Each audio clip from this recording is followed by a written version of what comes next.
الحمد للہ رب العالمین والعاقبۃ للمتقین والصلاۃ والسلام علی سید الانبیاء والمرسلین اما بعد فاعوذ باللہ من الشیطان الرجیم بسم اللہ الرحمن الرحیم فلما بلغ معه السعي قال یا بنی انی اری فی المنام انی اذبحک فانظر ماذا تری قال یا ابت افعل ما تؤمر ستجدنی ان شاء اللہ من الصابرین فلما اسلما تلہ للجبین ونادیناہ ان یا ابراہیم قد صدقت الرؤیا انا کذلک نجزی المحسنین صدق اللہ مولانا العظیم قال النبی صلی اللہ علیہ وسلم من ترک الصلاۃ متعمدا فقد کفر او کما قال صلی اللہ علیہ وسلم۔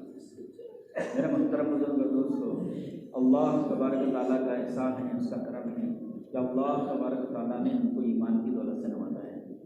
یہ بڑی قیمتی دولت ہے۔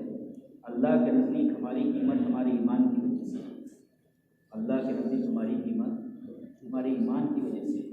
اگر ایمان زندگی سے نکل جائے تو آدمی بے قیمت ہو جاتا ہے، جانوروں کی لسٹ میں نام آ جاتا ہے اگر ایمان زندگی سے نکل جائے۔ اس لیے علماء کرام نے لکھا ہے سب سے بڑی دعا ایمان پر خاتمہ مانگنا ہے۔ سب سے بڑی دعا کیا ہے؟ ایمان پر خاتمہ۔ سب سے بڑی دعا ایمان پر خاتمہ مانگنا ہے، اور سب سے بڑی محنت ایمان کی حفاظت ہے۔ اللہ کو وہ بندے بہت پسند ہیں جو اپنے ایمان کی حفاظت کرتے ہیں۔ اللہ کو وہ بندے بہت پسند ہیں جو اپنے ایمان کی حفاظت کرتے ہیں۔ اس لیے اللہ تعالیٰ نے سورہ کہف میں صحابہ کہف کا واقعہ بیان کیا۔ وہ کوئی نبی نہیں تھے، لیکن ظالم بادشاہ تھا، ایمان کی حفاظت کرنا مشکل تھا، تو اپنے ایمان کی حفاظت کے لیے انہوں نے اپنے گھر کو چھوڑا اور پہاڑ کی طرف چلے۔ اللہ کو ایمان کی نسبت پر، یعنی ایمان کی حفاظت کے لیے ان کا گھر چھوڑنا اور سفر کرنا اللہ کو اتنا پسند آیا، اللہ نے ان کا واقعہ ہم کو سنایا، اور وہ بھی ایسے صورت میں سورہ کہف میں، تاکہ بار بار میرے بندوں کے ذہن میں یہ واقعہ رہے، تاکہ میرے بندے بھی ایمان کی حفاظت کریں۔ سورہ کہف میں واقعہ بیان کیا، اور ان کے ساتھ ایک کتا چل رہا تھا۔ روح البیان میں لکھا ہے کہ وہ کتا بھی جنت میں داخل ہو، حالانکہ اس کا ایمان سے کوئی تعلق نہیں، لیکن وہ لوگ اتنے قیمتی تھے، ان کے ساتھ چلنے والا کتا بھی محروم نہیں ہوا۔ اللہ نے ان کی قیمت بتایا کہ فرعون کی بیوی حضرت آسیہ رضی اللہ تعالیٰ عنہ، فرعون کیا کہہ رہا تھا؟ ایمان چھوڑ دے، وہی عزت دوں گا، وہی مقام دوں گا۔ جیل میں ڈال دیا گیا۔ جو ہاتھوں نے کبھی جھاڑو نہیں پکڑے تھے ان میں ہتھکڑیاں پہنا دی گئی، جو زمین پر بھی چلے تھے ان پر بیڑیاں ڈالی گئی۔ پورے مصر پر فرعون کی حکومت تھی، لیکن فرعون پر حضرت آسیہ کی حکومت تھی۔ بتاؤ، جن کا اتنا اونچا مقام ہو ان کو جیل میں ڈال دیا گیا تو کتنی بڑی قربانی ہے۔ ایک جھوپڑے میں رہنے والا ہو اور اس کو جیل میں ڈال دیا جائے تو کوئی بات نہیں ہوتی، وہ تو تکلیف میں رہتا ہے مطلب دنیا میں، لیکن اتنا اونچا مقام اور پھر جیل میں ڈال دیا گیا۔ اور کیا کہہ رہا تھا فرعون؟ وہی عہدہ دوں گا، وہی مقام دوں گا، ایمان چھوڑ دوں۔ تو ایمان بولے جان دے سکتی ہو، ایمان نہیں چھوڑ سکتی۔ زمین پر گھسیٹا گیا، یہاں تک کہ کھیلے ٹھوک دیے گئے۔ جب بدن کے خون کا قطرہ قطرہ نکل گیا، آخری سانسیں باقی تھی، تو یہ دعا کرنے لگی، اے اللہ، عورت ذات ہوں، اب برداشت نہیں ہوگا، اب تو مجھ سے ملنے کو پسند کر لے، اور سب سے برگزیدہ جو تیرا بندہ ہوگا جنت میں مجھے اس کا ساتھی بنا۔ اتنا اونچا مقام میں نے اللہ کے نبی سے بیوی دیکھی جنت میں، اتنا اونچا مقام کائی کی وجہ سے ملا؟ ایمان کی حفاظت کے لیے ہر چیز کی قربانی دے دی۔ تو اللہ کو وہ بندے بہت پسند ہیں جو اپنے ایمان کی حفاظت کرتے ہیں، اور ایمان کی جو حفاظت ہوتی ہے وہ نیکی کرنے سے ہوتی ہے۔ اس لیے گزارش ہے، جتنا مجمع بیٹھا ہوا ہے نا، اگر کسی کے لیے فجر اور عشاء بھاری ہے، اس نے یہیں سے 4 مہینے چلے جانا چاہیے، کیونکہ وہ بہت بڑے خطرے میں ہے۔ جس کے لیے عشاء اور فجر بھر چھوڑنے کی بات نہیں ہے، حدیث میں ہے، اس کا مفہوم ہے یہ منافقین پر فجر اور عشاء بھاری ہے، اس کا علاج ضروری ہے، یہ کینسر سے زیادہ خطرناک بیماری ہے۔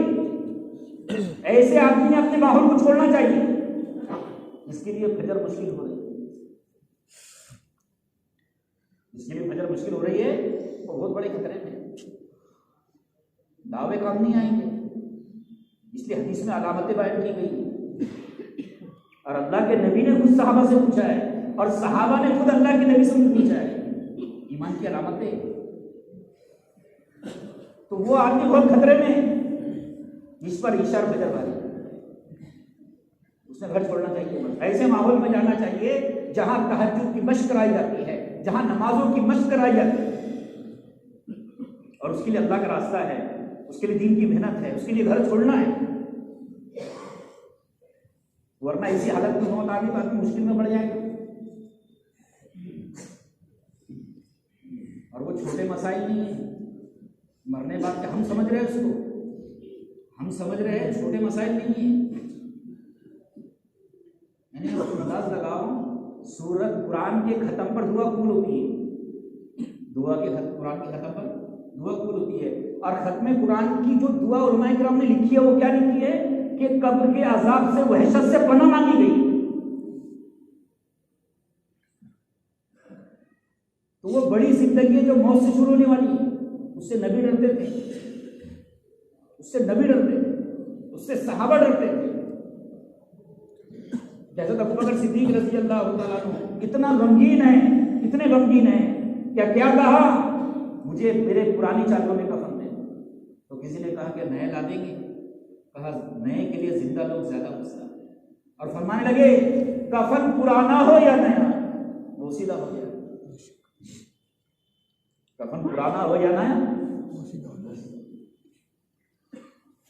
تو میرے محترم دوستو، ایمان کی حفاظت ضروری ہے، اور ایمان کی حفاظت کے لیے ایمانی مجلسیں، علماء کرام حضرت ذکر رحمۃ اللہ علیہ نے دین کے مجلس میں بیٹھنے کو بھی ایمان پر خاتمے کا ذریعہ لکھا ہے، ایمان پر خاتمے کا ذریعہ لکھا ہے۔ اور حضرت ذکر رحمۃ اللہ علیہ نے یہ لکھا ہے کہ آدمی کے زندگی کا اصل سرمایہ، آدمی کے زندگی کا اصل سرمایہ جس محنت میں لگتا ہے ان فکروں کے ساتھ اس کی موت آتی ہے۔ آدمی کی زندگی کا اصل سرمایہ جن فکروں میں لگتی ہے ان فکروں کے ساتھ اس کی موت آتی ہے۔ میں نے خود دیکھا ہوں ایک آدمی کو کہ 2 پوترے اٹھا کر لے کے جا رہے دواخانے میں، آخری وقت ہے، اور کیا کر رہے ہیں، بولے وہ دکان میں مال آیا کہ نہیں آیا، وہ دکان میں مال آیا کہ نہیں، اور دنیا سے رخصت ہو گئے۔ ایک آدمی سکرات میں تھا، تو ساتھیوں نے بولے کہ سورہ یاسین سنا، تو سورہ یاسین سنا تو ہوش میں آ گیا، پولیس ڈپارٹمنٹ میں تھا، ہوش میں آنے کے بعد کیا کرنے لگا، پولیس پر 320 لگا، 420 لگا، ایسا مطلب، اور ایسا 2-3 چیزیں گنا گنا کر انتقال ہو گیا۔ تو سب سے بڑی دعا کیا ہے بھائی، ایمان پر خاتمہ، اور سب سے بڑی محنت ایمان کی حفاظت ہے، اور ایمان کی جو حفاظت ہوتی ہے وہ نیکی کرنے سے ہوتی ہے۔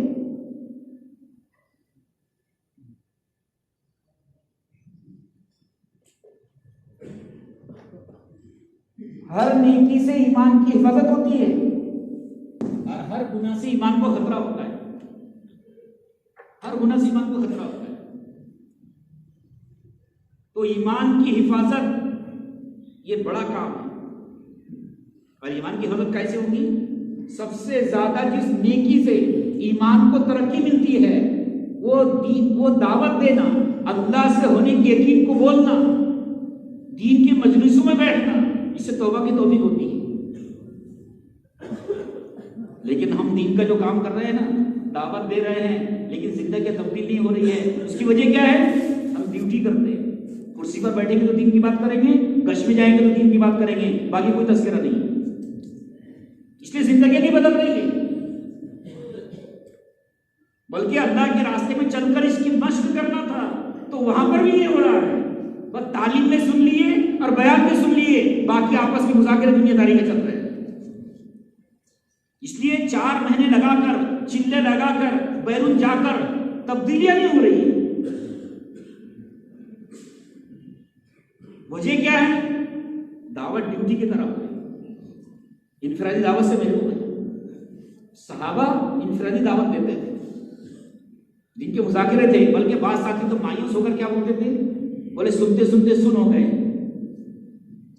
بیان میں بولتے تھے کیا، بولے سنتے سنتے سن نہیں ہوتا ہے آدمی.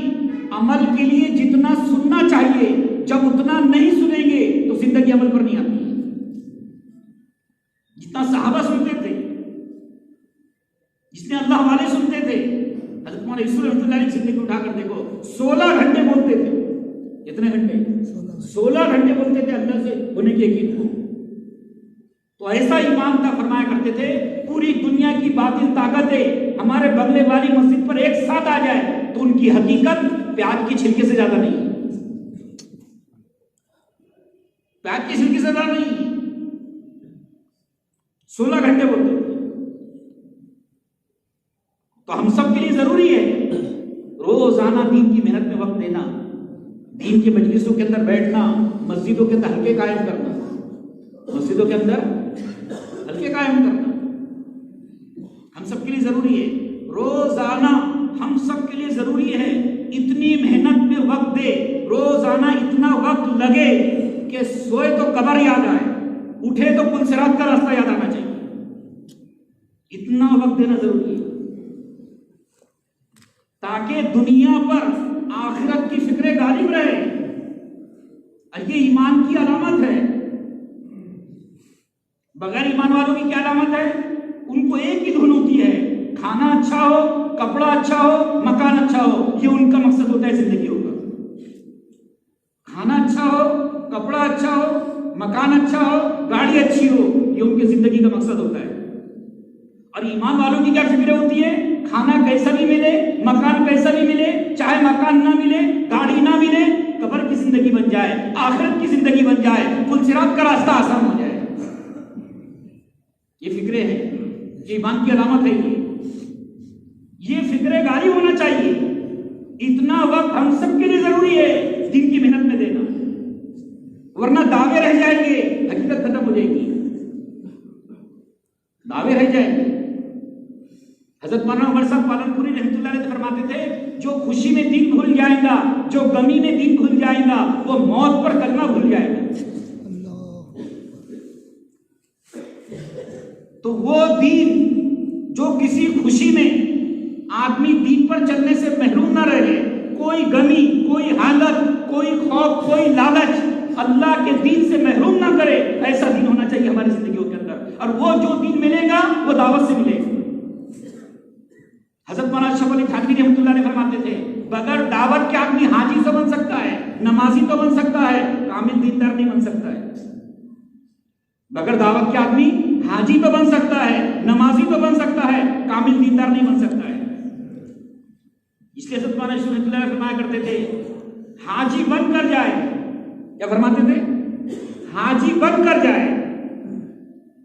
حضرت عمر بن عبدالعزیز رحمۃ اللہ نے لکھا ہے جو حاجی حج کے لیے جاتے ہیں اور ان کی زندگی میں اللہ کے نبی صلی اللہ علیہ وسلم کے طریقے نہیں ہوتے ہیں اور وہ اللہ کے نبی صلی اللہ علیہ وسلم کے روضے پر پہنچتے ہیں تو اللہ کے نبی صلی اللہ علیہ وسلم ان کو دیکھ کر اپنا چہرہ پھیر دیتے ہیں.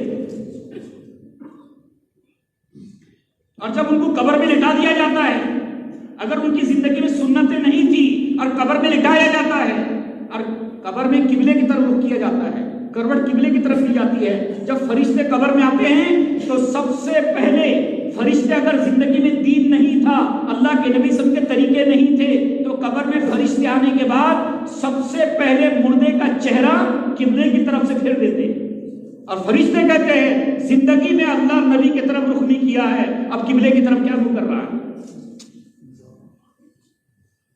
تو ہم سب کے لیے ضروری ہے اتنا وقت دینا چاہیے کہ آخرت کی فکر غالب ہے، قبر کو نہ بھولے، آپ اچھے کھانوں کی، اچھے کپڑوں کی فکر نہ ہو. صحابہ کی یہ صفت تھی خاص.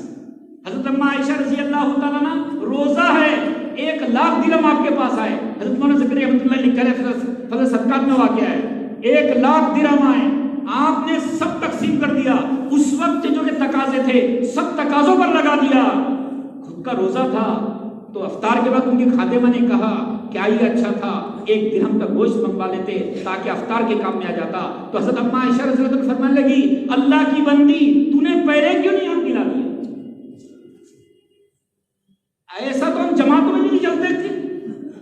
جماعتوں میں یہ فکر ہوتی ہے روٹی بہت دن سے نہیں کھائے، چاول بہت دن سے نہیں کھائے، جبکہ جماعتوں میں تو یہ ہونا چاہیے۔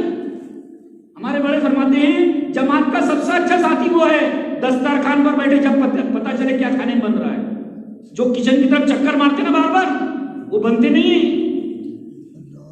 جن کو صرف فکر ہوتی ہے، ان کے زبان پر بھی ان کو قابو نہیں ہوتا ہے، کس کو کیا بول رہے ہیں کوئی بتا نہیں سکتے۔ تو جماعت میں تو صحابہ کی پوری زندگی کی مشق کروائی جاتی ہے، پوری زندگی کی مشق ہے صحابہ کی اللہ کے راستے میں۔ تو ان کا روزہ ہے اور افطار کا بھی پروگرام نہیں، بتاؤ افطار کا بھی پروگرام نہیں۔ حضرت سلمان رضی اللہ تعالیٰ عنہ فارس کے گورنر ہے، ان کا کوئی مکان ہی نہیں، گورنر ہے اور مکان ہی نہیں، بتاؤ۔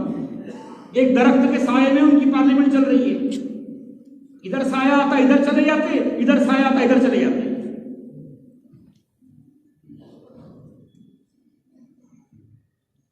تو ایمان والوں کی علامت ہے، ان کو اچھے کپڑوں کی، اچھے کھانوں کی پرواہ نہیں ہوتی ہے، ان کو پرواہ کیا ہوتی ہے؟ آخرت کی زندگی کی، کیونکہ خبر امام الانبیاء کی ہے، قرآن حدیث کی خبر ہے کہ وہ بڑی زندگی ہے جو موت سے شروع ہونے والی ہے۔ یہ فکرے ہر حالت میں غالب رہنا چاہیے ہم پر۔ اتنا وقت روزانہ دین کی محنت کے لیے دینا ضروری ہے۔ 2.5 گھنٹے 3 گھنٹے سے کام نہیں چلے گا۔ ہم دے رہے ہیں، خود دیکھ رہے ہیں فکرے کیا ہے، ہماری زندگی کے اندر تبدیلی کیا ہے۔ ہم سب کے لیے ضروری ہے روزانہ اتنا وقت ضرور دے کہ سوئے تو قبر یاد آنا چاہیے، جاگے تو پل صراط کا راستہ یاد آنا چاہیے کہ اللہ کے نبی صلی اللہ علیہ وسلم کے زمانہ ہے، مدینے والوں نے آپس میں مشورہ کیا، انصاری صحابہ نے، کہ کھیتیاں اجڑ گئی ہے، باغات اجڑ گئے ہیں، 6 مہینے تک باہر نہیں جائیں گے۔ کتنے مہینے تک؟ 6 مہینے تک باہر نہیں جائیں گے۔ تو وہی آ گئی کہ نبی جی صلی اللہ علیہ وسلم ان سے کہو یہ اپنے ہاتھوں اپنے آپ کو ہلاکت میں نہ ڈالیں، اپنے ہاتھوں اپنے آپ کو ہلاکت میں نہ ڈالیں۔ تو انہوں نے آپ مشورہ کیا کیا کرنا چاہیے، تو انصاری صحابہ نے آپس میں مشورہ کیا، ایک کام کرتے، اللہ کے نبی صلی اللہ علیہ وسلم کے پاس چلتے اور اللہ کے نبی صلی اللہ علیہ وسلم سے دعا کروا دیتے کہ نبی جی صلی اللہ علیہ وسلم دعا کر دیجئے کہ اللہ نہریں جاری کر دے، کیونکہ ڈول کھینچنا عورتیں اور بچوں کی بس کی بات نہیں۔ اپنے زمانے میں بٹن دبا اور پانی آ گیا، ایسا نہیں تھا، ڈول کھینچنا پڑتا تھا۔ تو یہ ان پر اتنے تقاضے تھے کہ تقاضوں پر چلنے کی وجہ سے، کھیتی کو پانی نہیں ملنے کی وجہ سے کھیتیاں اجڑ گئی تھی۔ تو آپس میں مشورہ کیے کہ ایک کام کرتے، اللہ کے نبی سے دعا کروا دیتے کہ نبی جی صلی اللہ علیہ وسلم دعا کر دیجئے کہ نہریں جاری کر دے اللہ تعالیٰ، تاکہ ہمارے بچے اور عورتیں پانی دینے کا کام کر دیں۔ تو یہ انصاری صحابہ اللہ کے نبی صلی اللہ علیہ وسلم کے پاس آ رہے تھے، اللہ کی طرف سے اللہ کے نبی کو خبر ہو چکی تھی۔ جیسی قریب آئے تو اللہ کے نبی صلی اللہ علیہ وسلم نے انصاری صحابہ کو دیکھ کر کہا مانگو جو مانگنا ہے، جو مانگیں گے وہ لے کر تم اللہ سے، آج مانگو جو مانگنا ہے۔ تو صحابہ ایک دوسرے کو دیکھنے لگے اور کیا کہا، نبی جی صلی اللہ علیہ وسلم دعا کر دیجئے کہ اللہ ہماری مغفرت کر دے۔ کائے کے لیے گئے تھے؟ نہروں کے لیے۔ ان کے اندر دنیا کی قیمت نہیں تھی اور دین کی قیمت تھی، مغفرت کی قیمت تھی، تو نہروں کو بھول گئے اور کیا کہا، دعا کر دیجئے اللہ ہماری مغفرت کر دے۔ تو اللہ کے نبی سے دعا کی، اے اللہ ان کی مغفرت فرما، ان کی عورتوں کی مغفرت فرما، ان کے نوکروں کی مغفرت فرما، ان کے بچوں کی مغفرت فرما۔ تو صحابہ کے اندر آخرت کی فکر غالب تھی، ہمارے اندر یہ فکر رہنا چاہیے، آخرت کی فکر غالب ہونا چاہیے۔ اور وہ رہے گی کیسے؟ محنت سے، اپنے گھروں میں حلقے قائم کرنے سے۔ ہر جگہ اگر وہی بات ہوگی جنت جہنم آخرت جیسے صحابہ کے اندر تھی، تو ہماری بھی زندگی تبدیل ہوگی جیسے صحابہ کی زندگی تھی۔ اکثر صحابہ وہ تھے جو پارٹنر تھے،